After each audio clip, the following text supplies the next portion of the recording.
Construction loans made easy. Jeff, thank you. Welcome. I appreciate you taking the time today. Thank you, Ed. Appreciate it. Good to always talk about important topics. So as you know, today we're going to be tackling the art of buying the almost perfect home. So certainly a lot of areas like Chicago are kind of low on inventory. People are left with the decision to sit and wait for the perfect house, or maybe buy the one that's a little imperfect, with the idea of doing some improvements. So it's really the idea of, your approach as an agent on how you guide the clients through those decisions. So I guess we could start first on how you get to the point with clients. Certainly in those initial questions, you're looking for ideal scenarios where they're looking to buy that perfect house. Do you have that conversation with the client where at a certain point they kind of reduce their expectations of what they may be able to find out there, and then kind of lay out what that might look like? Yeah, I mean, we try to exhaust all options, right? I mean, obviously we're dealing with an inventory issue out there in the market. And so there's a lot of factors. There's a lot of factors that go into it. One being obviously the elevated pricing.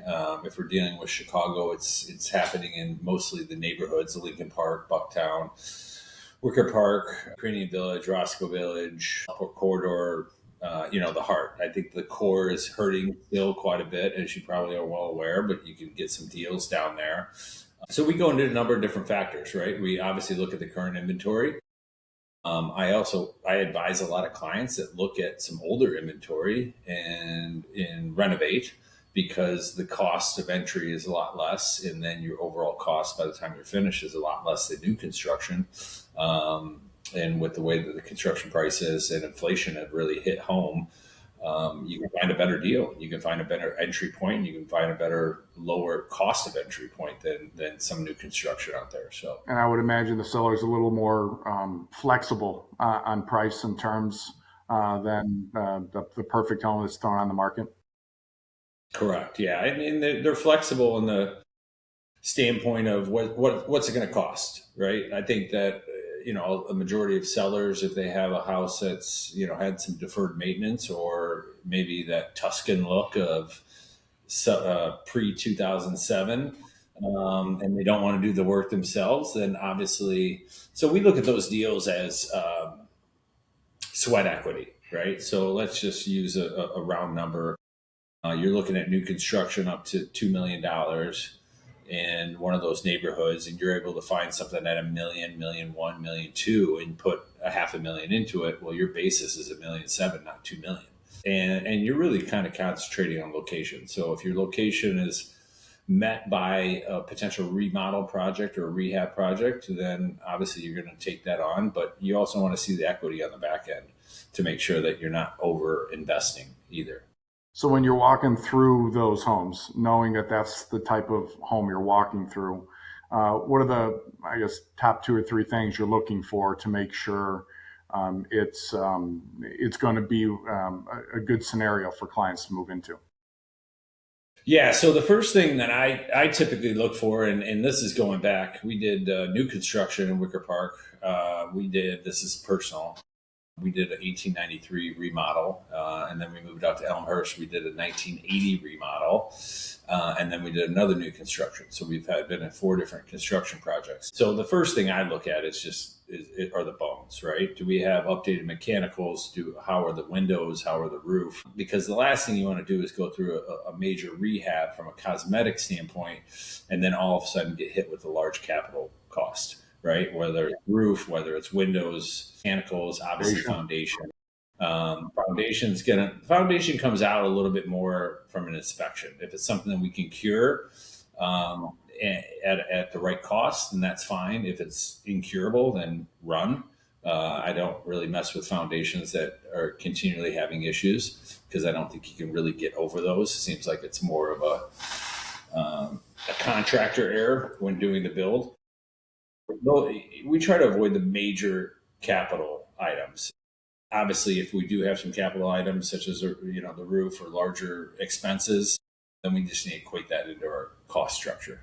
Yeah, and some of those items you mentioned roof, windows to an extent, not necessarily windows that people want to upgrade, but ones that are dysfunctional.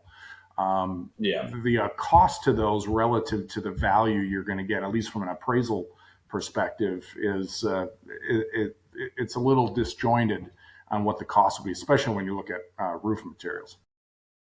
Correct. Yeah. And then, I mean, windows are, I mean, going back to our 1893 project, I think it was $37,000 to replace the windows.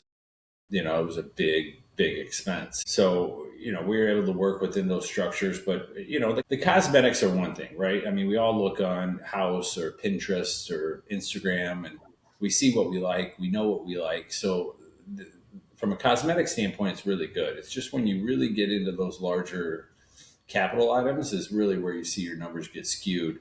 And then I think the other piece too is if you're familiar with Chicago real estate, you have the older structures with the load bearing walls kind of going down through the front, right? So if we're talking about opening up and spanning a space from a structural component, that's a huge cost as well. So if you can work within the structure and the larger ticket items are spoken for or have been upgraded, then you're concentrating on cosmetics. Once we get into structural and larger capital costs, then that's usually where the numbers get really thrown out of whack. And you just got to be very specific on your numbers and making sure that you're within budget. I would imagine you have to throw in another category, code changes, right? I mentioned an Yeah. 1893 home. You got to be aware of code changes. A lot of municipalities require sprinkler systems, which can be expensive. How much of that can a client be not day one walkthrough and first inspection, but how much can they be aware of that upfront to try to capitalize or calculate what that cost might be? Yeah, you just don't want that shock and awe, right? Of missing Once you one of those items. request that permit after you buy it. Correct, correct. And then we also do start with a reasonable budget, right? I always say that, if you're ballparking $500,000 in rehab, you probably should anticipate 20% added costs. So budget 600 instead of 500 because you're always going to run over just based on selections. Right. But that's a good basis. I mean, I'll use an example we just did, and I think you helped out with. We didn't get the deal, but I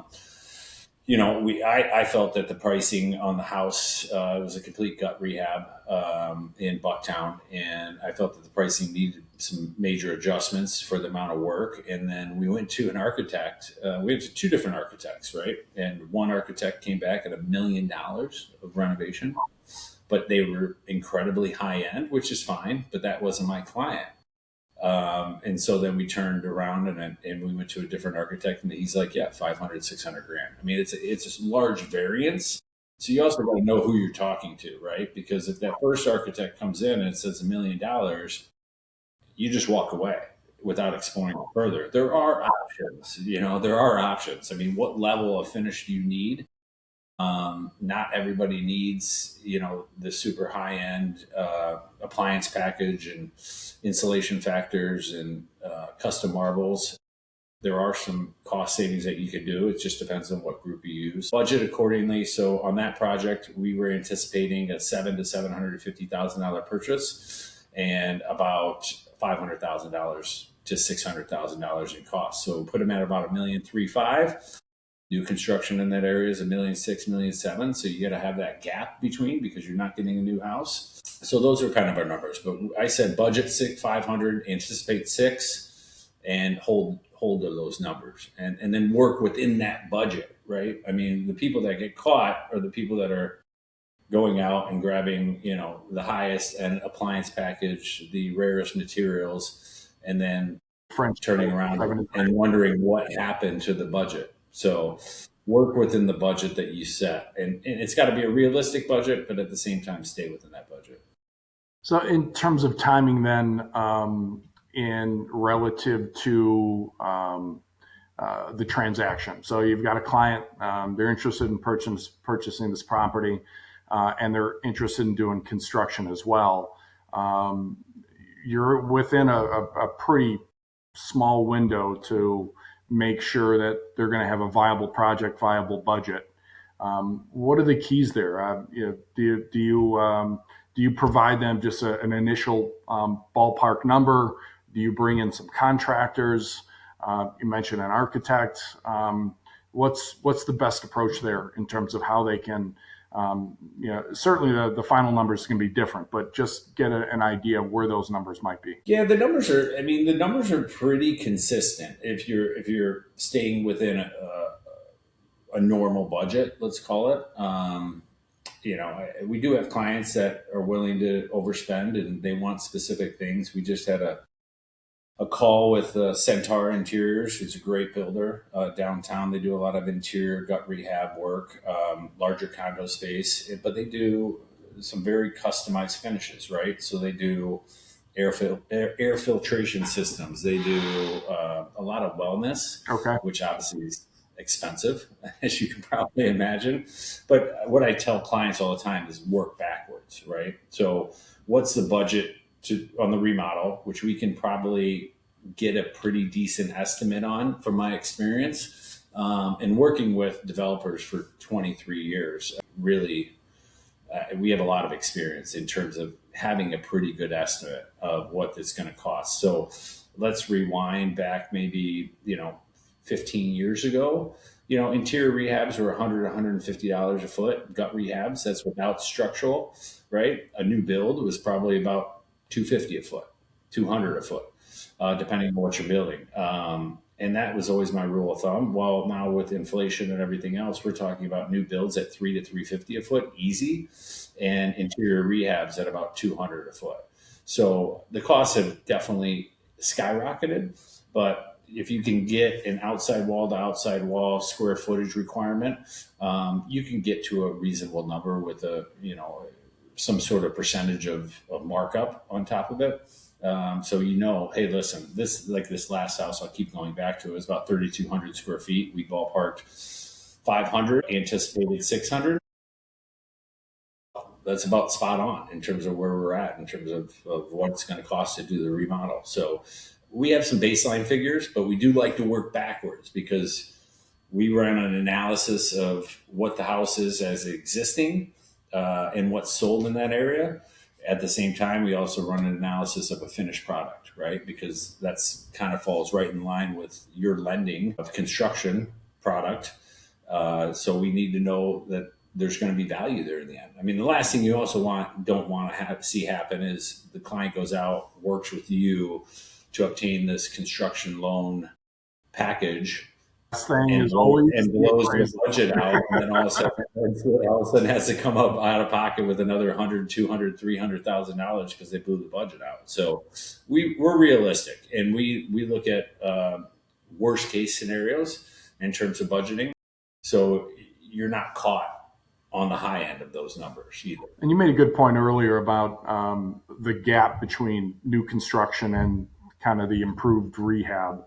And I always remind clients that a brand new home is a brand new, 0 years old, everything new, and a rehab or a rehab addition, even if it's a gut rehab, from the appraiser's perspective, is always looked at as a rehab. So they're always going to first, let's use a gut rehab example, they're always going to pull rehab comps first and then brand new builds and maybe make some adjustments there. So I think it certainly is wise, as you pointed out, for clients to understand there's going to be a little bit of a gap there in terms of values on a brand new build than a rehabbed home.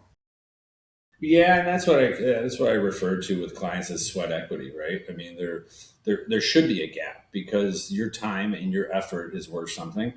Not to mention the actual hard costs that you put into the project. Going back to the 1893 project that we did, we paid $875. We put 200,000 in just cosmetic updates because the house was actually in pretty good shape.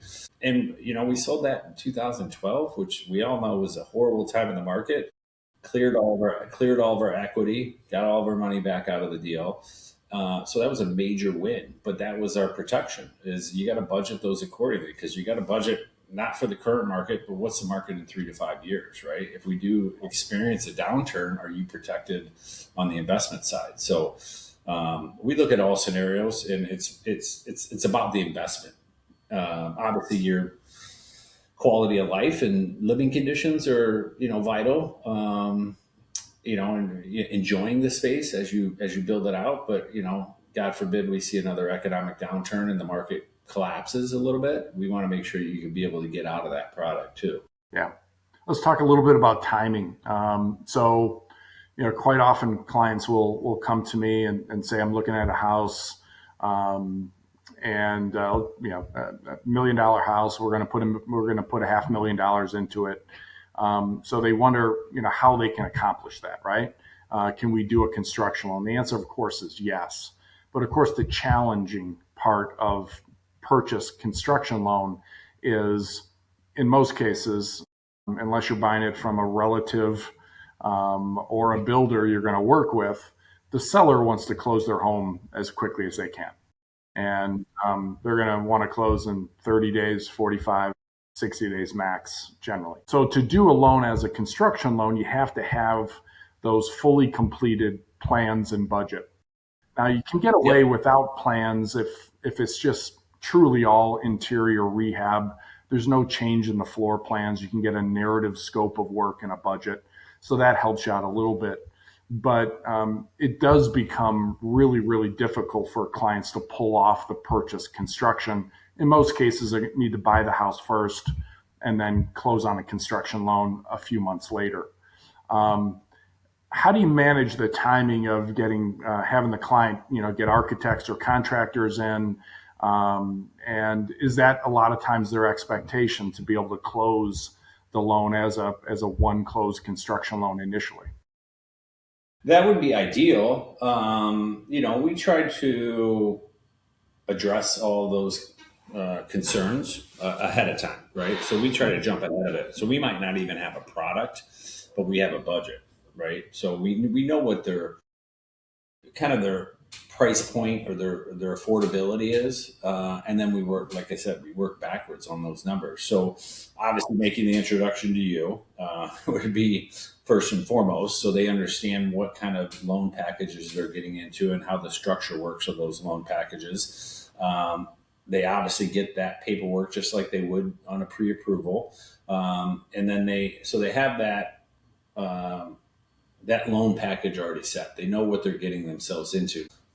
In terms of budget, that's where it kind of moves, right? Is that property worth 800? Is it worth 700? Is it a $500,000 remodel to get you to $1.3 million, or is it a $800,000 remodel? So we have plenty of contacts from an architectural standpoint, from a GC standpoint. A lot of GCs that we work with have architects in house, and we can turn that around relatively quickly. There is a little bit of a rush to get through that, but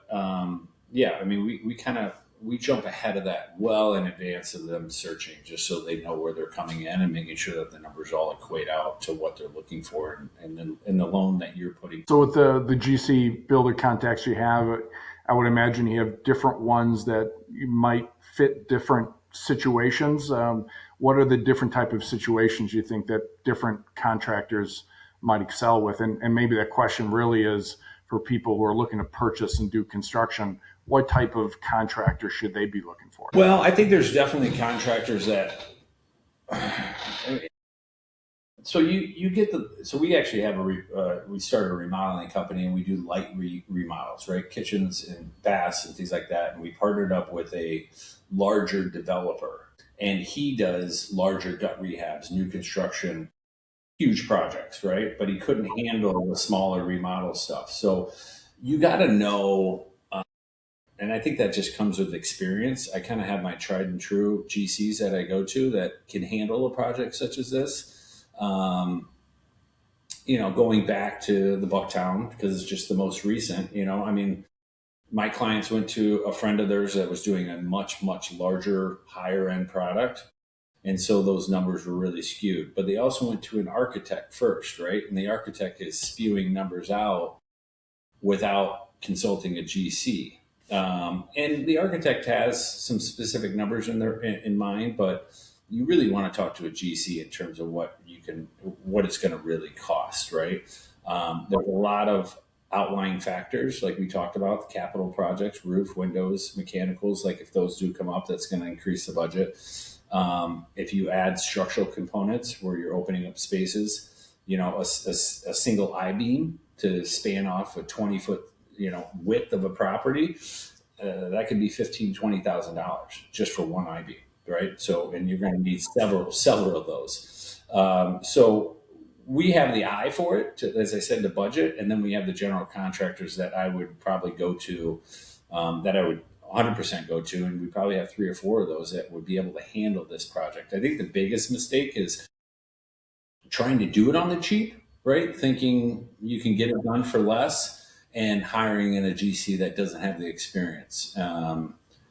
Because as we know, that causes more problems down the line. And we've seen a lot of lawsuits out there too after the fact and maybe they just hired in the wrong GC that just couldn't take on such a large project. So we try to stick with the contractors we know that have the experience and expertise in that field, and stick with those. Obviously, if we get into like small remodel projects, kitchens, baths, things like that for a client, that will go a different direction, right? So we have a large list of contractors, architects, glorified handyman that can do a lot of major projects, but people that we trust. And I have a relationship with, so they don't want to ruin that relationship either. So they're looking to make sure that they're going to be doing quality work for the Yeah, I client. was just going to say that just chatting and going over that topic, the number of contractor relationships that you have, it has to be a huge benefit for your clients that come to you because of those relationships. Because I chat with clients all the time who don't have connections to general contractors. They finally come to me, and I certainly have some I can pass along that clients have had good experiences with. For if a random person reaches out to a contractor, a lot of times they won't get that call back for a while. So it really has to help, because they know you are a great resource of business. So I would imagine they're going to call that client back right away. Yeah, and we stay hands on, right? So if we can help guide the project to make it a smoother build, then we'll certainly do that. We'll step in, we'll look at architectural plans, we'll tweak, we'll sit down with the client. A lot of times, and this is kind of going on new construction side. We sell a lot of land to clients, and a lot of our clients don't have the experience with new builds. So I step in and I say, listen, if you're going to be spending X, these are the requirements, right? And then we look at the floor plans, we look at the architectural plans, and then we try to chime in where we find is best for the client, so they're not making that mistake, right? You don't want to overlook something and second guess it later and then have to rebuild it later, right? So, and that's going back. This is also a big piece of this. I also have clients that want to do it in stages, Ugh. and I go and I go, listen, it doesn't work that way. Like, just rip off the band-aid and go after it, because the problem with doing it in stages is that you'll do a project, and then when you get, let's say, a year goes down the line, you start the second project. Well, you're ripping up part of the first to get to the second, and I go, it just doesn't work. Like, And the everything's got to cost is up be 20% from what originally would have been. correct. Yeah. So, we're trying to minimize pain, because it can be a painful process, and then also make sure it's smooth, where we can jump in and have that communication through the general contractor and the client. And maybe, if the general contractor is speaking a foreign language to the client, we can kind of be the in between there to kind of explain it a little bit more on layman's terms, and then also step in and say, no, we should be doing this instead of, a certain type of build. So we'll be hands on through the whole process, but that just assists in having a smoother transaction. We're doing a new construction right now. And I just advised the client, I said, listen, send me the plans and your markups, and then I'll go to the architect. And he's like, why don't we get everybody? I go, listen, I can just talk to them a lot quicker and get the changes done within reason without having 6 different people on an email all chiming in. So we try to minimize the back and forth, and then really consult the client on the build. Awesome. And so scenario that plays out, the make an offer on the house, do the inspection, then have the GC come in and do initial review. What are the few things that come up during that process where you say we got to walk away? This just doesn't make sense. Well, I mean, usually that's, we're probably getting the GC in there before inspection, right? They might see something I don't, especially in foundations, right? When you get in a lot of these older homes, you're digging down. You're digging down these older homes, especially in the city, and you're creating higher ceilings in the basement. That's a major, major project, right? But if we find some foundation issues that we just can't overcome, especially if we're going to be digging down and re-adding, adding in some rebar and structural, if you're working too hard to make it work, it's not going to work, right? So that's why I tell clients a lot. Like, we'll sit in houses that are pretty turnkey, and they're like, "Well, I don't like this, and I don't like that," and I go, "Then it's not going to work." So we try to make sure that we exhaust all the question marks before we get into the inspection phase. Now, the inspection phase is going to bring up some other items, of course, but we typically try to get that GC in prior to inspection. And But it's going to be, and you're going to be working outside in, right? So you're going to be, it's foundation, it's exterior ceiling, it's tuck pointing, it's roof work. You want to seal up the exterior first and then work your way in. So if we have some major projects on the exterior that we need to get through and it's going to blow the budget out, then yeah, we're going to walk away. It's a pure numbers game. It's simple math once you really get into it. And don't try to stretch it or think you can make something work when everybody else is telling you it doesn't, or it's going to cost what it's going to cost, right? So yeah, I mean, I think everybody's got different ideas and numbers. But if that number consistently comes in at a certain value, don't think that you can get it done for less, because it just won't happen.